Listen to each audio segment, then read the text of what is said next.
તો આજે આપણે ભણીશું 3 સંખ્યાનો ગુસા। આગળના લેક્ચરમાં આપણે 2 સંખ્યાનો ગુસા ભણી ગયા છીએ। આજે આપણે 3 સંખ્યાનો ગુસા ભણીશું। ચાલો પહેલા આપણે 14 નું શોધીએ। 7 દુ 14, 7 એકા 7। 15 ના અવયવ પાડીએ। 3 પંચા 15, 5 એકા 5।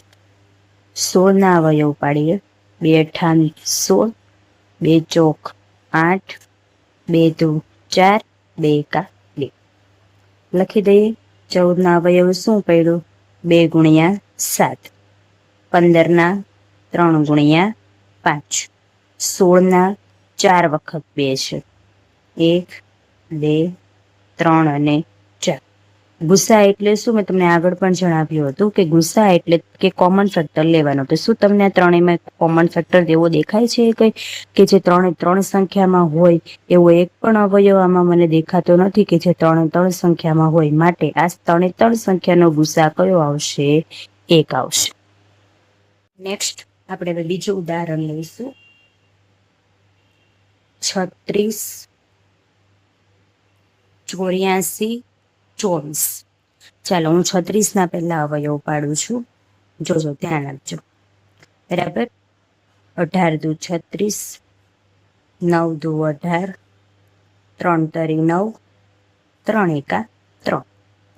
84 ના અવયવ પાડીએ।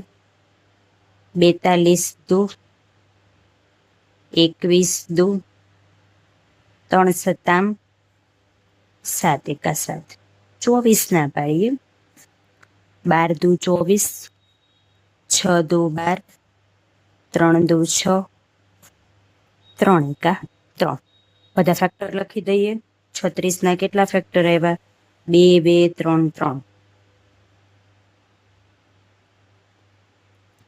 84 ના ફેક્ટર આવ્યા 2, 2, 3, 7। 24 ના ફેક્ટર આવશે 2, 2, 2, 3। ગુસા એટલે 3 3 નો કોમન ફેક્ટર લેવાનો। શું આવ્યું કોમન? જો 2 આવ્યું, પાછું 2 આવે છે,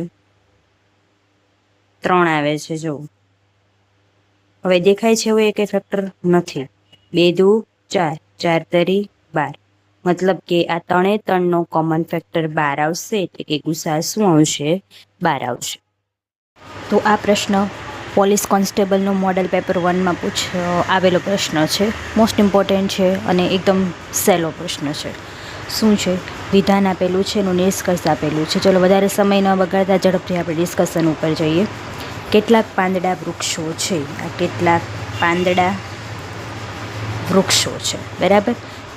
બધા પથ્થરો અનાજ છે। હમણાં પથ્થરો અનાજ કાંઈ નથી એટલે એને થોડી વાર માટે સાઈડમાં રહેવા દઈએ। નેક્સ્ટ, કેટલાક અનાજ પાંદડા છે, એટલે કેટલાક અનાજ લેવાના છે, એ શું છે? પાંદડા છે।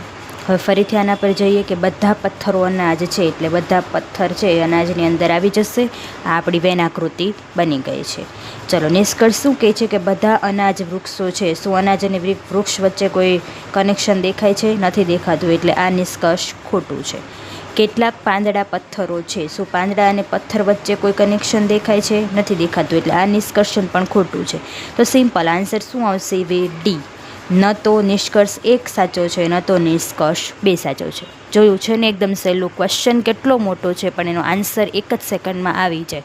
પણ એના માટે તમારે ચેનલને સબસ્ક્રાઈબ કરવી પડશે, લાઈક કરો, કમેન્ટ કરો અને યશવી મેટ્રિક્સ યુટ્યુબ ચેનલને સબસ્ક્રાઈબ કરો।